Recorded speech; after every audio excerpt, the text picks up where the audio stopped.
On December 23, 2022, the United States passed the Burma Act. On the surface, it aims to restore democracy and respond to brutal human rights violations in Myanmar. But beneath it, there are sanctions and diplomatic pressures on countries that support the military regime in Myanmar, meaning China. You see, China has massive influence in Myanmar because they have financed key projects there. But these investments don't just benefit China economically, they're designed for the next war. Infrastructure projects like the Kyaukphyu deep-sea port, oil and gas pipelines that stretch from the Bay of Bengal directly to the Yunnan province. These aren't just economic investments, they're the arteries of influence. The Kyaukphyu Port gives China direct access to energy straight from the Bay of Bengal, bypassing sea routes controlled by US allies. A move that guarantees fuel lines stay open even if they go to war. And this isn't random, it's part of China's string of pearls strategy. A growing chain of Chinese-funded ports and outposts stretching across the Indian Ocean, from Gwadar in Pakistan to Hambantota in Sri Lanka, and now Kyaukphyu in Myanmar. The goal? Surround India, push the West out, and rule the Indian Ocean like they already own it. Now let's take a break from geopolitics and talk about chips for a second. This is Chris Miller, and listen to what he has to say. And the reason that both Beijing and Washington are fixated on AI as critical to the future is not primarily about ChatGPT. Both governments perceive an arms race underway, an arms race that will be shaped by artificial intelligence. AI is about the future of national power. It's about the future of how militaries fight. It's about the future of how intelligence agencies operate. And therefore, when both Beijing and Washington think about AI, that whichever country has access to the best AI ecosystem, the most trained experts, the most advanced data centers, the most sophisticated semiconductors, is likely to have a head start in developing AI-relevant military technologies, AI-enabled intelligence systems. You see, the future isn't ruled by tanks, it's ruled by chips and the rare earth elements that power them. These rare earth elements are used to make high-performance magnets, the kind that power the motors and sensors inside everything from AI chips and drones to smart bombs and even F-35 fighter jets. Now imagine if those critical elements came from a politically volatile region. Wouldn't that make things interesting?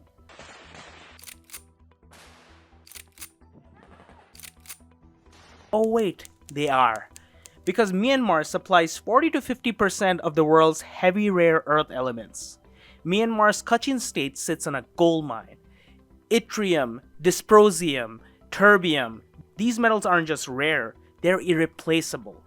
No dysprosium, no advanced drones. No terbium, forget data center cooling systems. And no yttrium, good luck with high temperature sensors, laser guided weapons, or anything that's needed to survive a battlefield. But now the question is, who controls the supply? Well, local militias do, like the Kachin Independence Army and shadowy Chinese networks across the Yunnan border. These groups smuggle them straight into China, where they're processed and funneled into the global tech supply chain. And this gives China a grip over the very element that powers the next-gen AI and advanced weaponry. Meaning every time you launch ChatGPT or watch a drone strike on the news, there's a piece of Myanmar buried inside. Just when you think it couldn't get more strategic, remember the very important Kyaukphyu deep-sea port? Well, it's in the Arakan region, and as of now, about 90% of the region is under the control of the Arakan Army. And guess what? The Burma Act also encourages engagement with ethnic resistance forces like the Arakan Army and the Kachin Independence Army. So US is choosing their favorite tactic, a proxy warfare. Remember Pakistan in the 1980s? When the Soviet Union invaded Afghanistan, America didn't go toe-to-toe directly. Instead, it weaponized Pakistan's ISI, which empowered militant groups radicalizing thousands to fight a proxy war that dragged Pakistan into decades of extremism and instability. We had this brilliant idea that we were going to come to Pakistan and create a force of mujahideen, equip them with Stinger missiles and everything else to go after the Soviets inside Afghanistan. And we were successful. The Soviets left Afghanistan, and then we said, great, goodbye, leaving these trained people who were fanatical in Afghanistan and Pakistan, leaving them well armed, creating a mess. So, if the US wants to block China, it's not dragging India into a proxy war. The US needs someone smaller, closer, and easier to steer. So, if there was a country right next to Myanmar's Arakan region, and if that country just happened to have deep sea ports that can handle large cargo, military logistics, and humanitarian aid, well, that country could quietly be used to support resistance groups, which can directly destabilize the junta. Maybe a country like Bangladesh? Well, good news for US. Bangladesh's current head of government, Dr. Yunus, is openly pushing for a humanitarian corridor into Arakan. But under the surface, that corridor can easily become a strategic channel, one that supports the West's agenda against China. And ports? Bangladesh has them.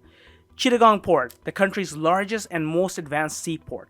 Matarbari Deep Sea Port, built with Japanese funding, designed for heavy cargo and strategic access. And Mongla Port, closer to the southwestern border, a backup with access potential. Together, they offer direct access to Arakan, bypassing Chinese-controlled routes. In other words, Bangladesh could quietly help undo China's string of pearls strategy, port by port. So, when the US looks at Myanmar, are they losing sleep over the Rohingya genocide or Myanmar's broken democracy? No! They don't give a damn about any of that. This is about choking China, hijacking supply chains, and winning the next tech war before it even begins. As for Bangladesh, getting into a US-backed proxy war against China will mean turning this region into someone else's battlefield. We've seen this before. Just ask Pakistan. The US gave them guns, told Pakistan to weaponize Islam, radicalize the youths, and create an army of extremists to bleed the Soviets. And when the war was won, the US moved on to the next freedom project, leaving Pakistan scarred, unstable, and still cleaning up the mess decades later. And that was the Minute of Truth. Till next time.